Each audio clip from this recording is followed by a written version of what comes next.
안녕하세요. 포유환율연구소입니다. 오늘은 미국 최근 실물경제 동향과 그리고 6월에 과연 기준금리를 연준이 인상할 가능성이 있느냐라는 주제를 가지고 나왔습니다. 우선 그 3월 제조 PMI가 상당히 중요하지요. 약 한 16개월 전부터 미국 제조업 경기가 조금 망가졌죠. 경기 침체 신호를 보냈죠. 그러니까 이제 국내 일부 경제학자 겸 유튜브에서 활동하시는 분은 이걸 근거로 해가지고 차트 같은 걸 가지고 나와가 미국 경제가 침체할 거다라는 얘기를 했는데 미국 전체 경제에서 제조업이 차지하는 비중이 뭐 10% 정도밖에 안 되기 때문에 90%가 좋으면 문제 없는 거죠. 그래서 제가 미국 경제가 문제가 없을 거다라는 얘기를 2022년 9월이네요. 그때가 제조업 경기가 망가질 때인데 그때부터 미국 경제 문제 없다라는 얘기를 한 이유이기도 하고요. 근데 이 제조 PMI가 약 한 16개월 만에 2022년 9월 이후죠. 최고치를 경신했어요. 50.3이니까. 물론 PMI 지수 같은 것이 대부분 이제 전월 대비로 해서 산출하기 때문에 최고치라는 이 개념이 조금 해석은 좀 주의스럽게 해석은 해야 돼요. 근데 이게 이제 2월만 하더라도 47.8이었거든요. 그리고 전문가들은 50은 넘지 못할 거로 봤단 말이죠. 그런데 50을 넘었단 말이죠. 그러니까 이제 제조업이 확장 국면에 들어갔는데, 이게 한번 돌아서면 또 상당 기간 유지가 되거든요. 그렇기 때문에 제조업 PMI 이것이 이제 물가에도 영향을 줄 수 있죠. 왜냐하면 원자재 수요 증가로 나타나니까요. 최근 원자재 가격이 오르는 이유 중에 하나이기도 하고요. 그런데 이제 2월 PCE 물가, 연준이 이제 기준금리 결정하는 데 사용되는 이 물가 지표가 PCE인데, PCE는 이제 농산물하고 유가 에너지 쪽이 빠지지요. 그러니까 변동성이 큰 것을 뺐는데, 그런데 전체 물가에 미치는 영향은 또 곡물도 영향을 주고, 그리고 농산물, 원자재 다 영향을 주니까요.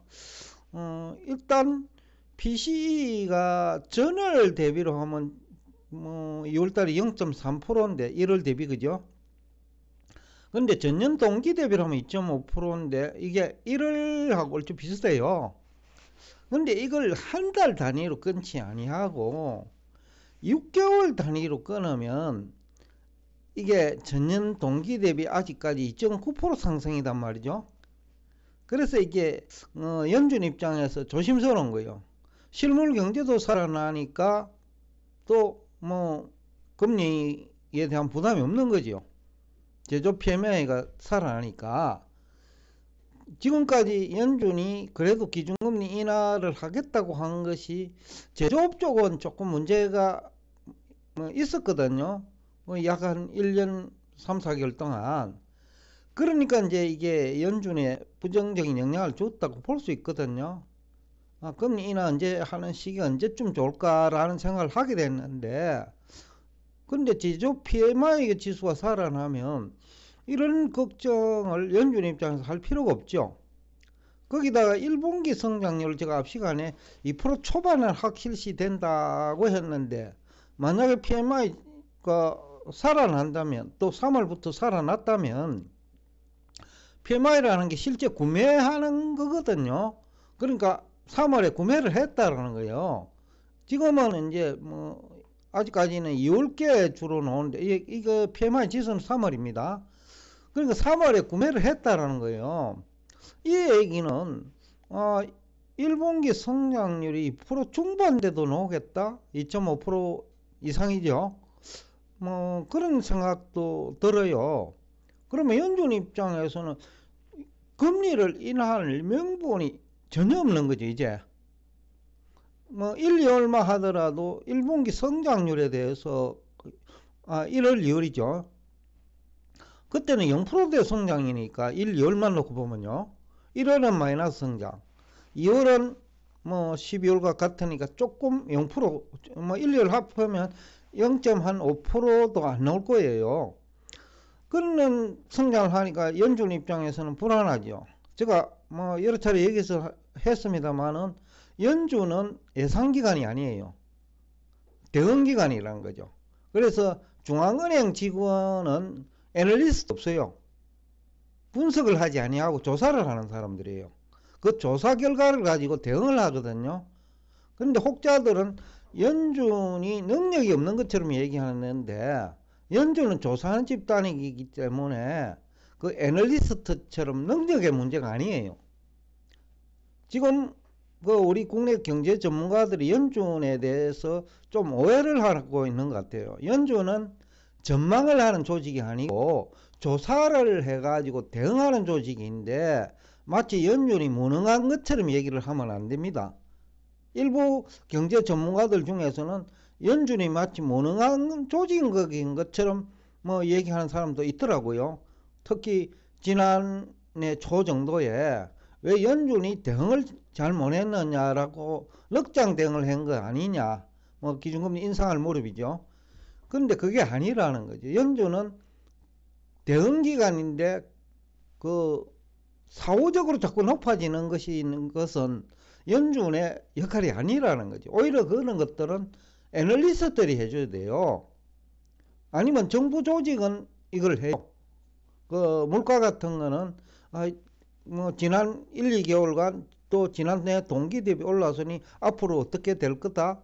그래서 물가 정책 당국은 이걸 하는데 그거는 재정부예요. 재정경제부 같은 역할. 미국으로 치면 재무부죠. 근데 연준은 이 역할을 조사만 하는 거예요. 그래서 이 연준의 역할도 제대로 알고 있어야 여러분들이 자산시장에 효과적으로 대응을 할 수 있어요. 대부분의 이제 국내 경제 전문가들이 연준의 역할을 제대로 이해를 못해 가지고 연준이 뭐 그 분석을 잘못했다. 연준은 분석하는 조직이 아니에요. 그렇기 때문에 연준이 분석을 잘못했다라는 얘기는 안 됩니다. 그건 설득력이 없다라는 거죠. 여하튼 뭐 연준이 지금 결과적으로 대응을 하는 집단이라고 보면 이제 제조 경기까지 살아나요. 그리고 1분기 성장률도 이렇게 되면 2%대 중반 이후까지는 올 수 있거든요. 중반 후반까지는 올 수 있다는 거예요. 그렇기 때문에 이게 간단한 그 금리 인하 문제가 아니다. 그래서 간밤에 10년물 금리가 많이 올랐어요. 4%대 초반까지에서 갔다가 다시 또 4.3까지 그 금리가 올랐거든요. 그리고 또 제조업이 살아나니까 유가도 올랐어요. 간밤에. 그러니까 연준 입장에서는 물가 상승 요인이 또 생겨요. 그래서 최근에 연준 의장 그 금리 인하에 신중을 기하겠다. 그런 얘기도 결국 이런 통계를 연준은 가지고 있거든요. 그래서 이제 아마 그 연준 의장 발언이 금리 인하는 조심스럽게 접근하겠다. 결국은 지난 1, 2월에 그 올해가 연말까지죠. 세 차례 인하하겠다는 것에서 후퇴했다고 보면 됩니다. 연준이 두 차례 아니면 한 차례, 그것도 아니면 하지 않겠다는 얘기도 포함되어 있다는 거죠. 그래서 이걸 포유한율연구소가 뭐 경제정책도 해본 사람이고 물가정책도 해본 사람이고 그죠?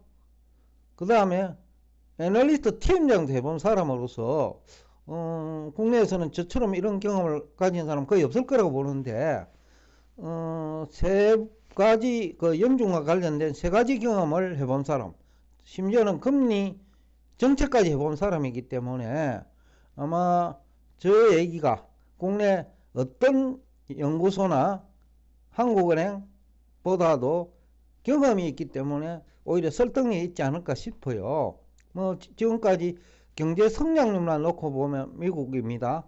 뭐 국내에서는 포유 환율 연구소만큼 뭐 제대로 본 집단이 없을 거예요. 또 금리 인하 시기도 마찬가지고요.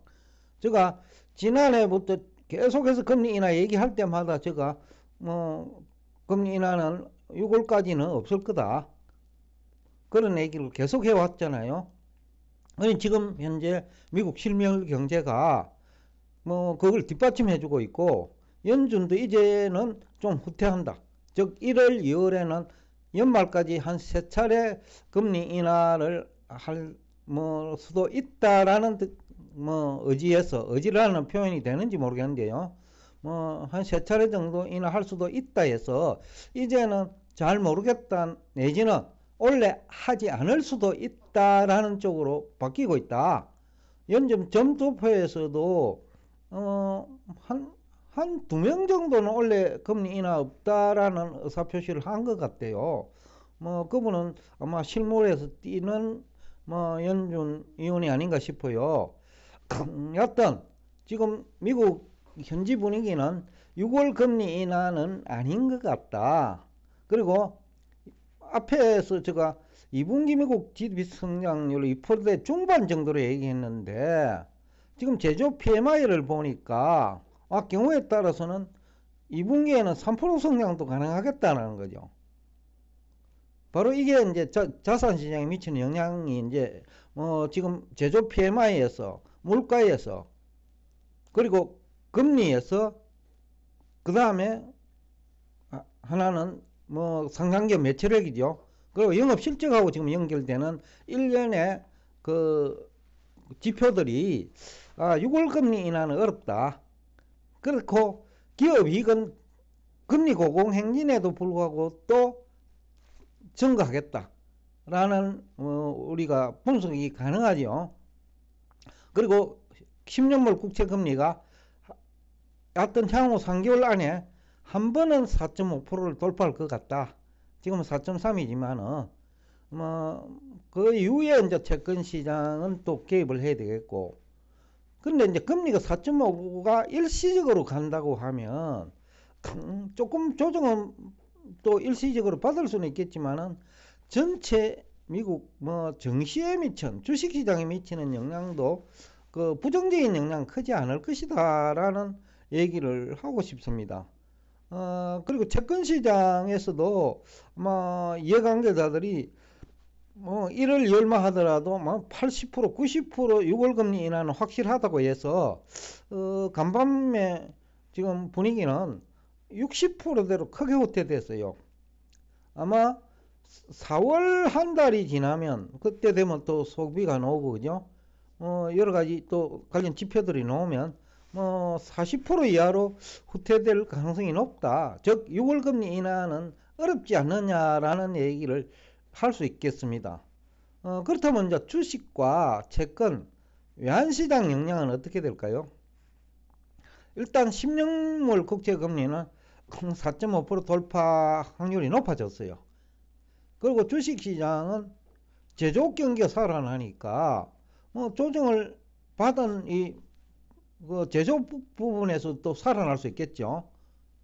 또 중소기업도 금리가 인하를 좀 늦게 하겠지만은 동결하는 수준이라면 중소기업은 대부분 단기자금을 많이 씁니다. 장기금리보다는 단기니까 단기금리는 지금 이 선에서 왔다 갔다 하니까 아마 증시에 미치는 부정적 영향도 크지 않을 것 같고요. 또 최근 외환시장도 그 실물경제가 미국이 가장 탄탄하잖아요. 지금 현재 유럽은 경기가 어려워 금리 인하를 하려고 하고, 중국도 마찬가지죠.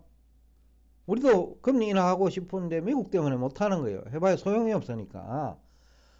그러니까 금리만 가지고 얘기를 하더라도 환율이 조금 상승할 수밖에 없고, 실물 경제 쪽에서 놓고 보더라도 그렇고, 금융시장 환경을 놓고 보더라도 달러 강세 요인이 생겼다는 거예요. 그래서 이제 연초만 하더라도 마치 지금 원달러 환율이 1200원도 깨질 것처럼 뭐 일부 경제 전문가, 특히 뭐 경험 없는 경제학자들 중에서 유튜브 활동하시는 분이 뭐 여러 명 되더라고요. 그런 분들의 전망이 또 틀릴 수밖에 없는 환경으로 바뀌었다. 지금 간밤에 1354원 선물한 시장입니다. 엔테프. 근데 1360원 돌파도 뭐 무난하지 않을까 라는 얘기를 하면서 오늘 여러분과 대화를 여기서 끝내겠습니다. 오늘도 끝까지 경청해 주셔서 대단히 감사합니다.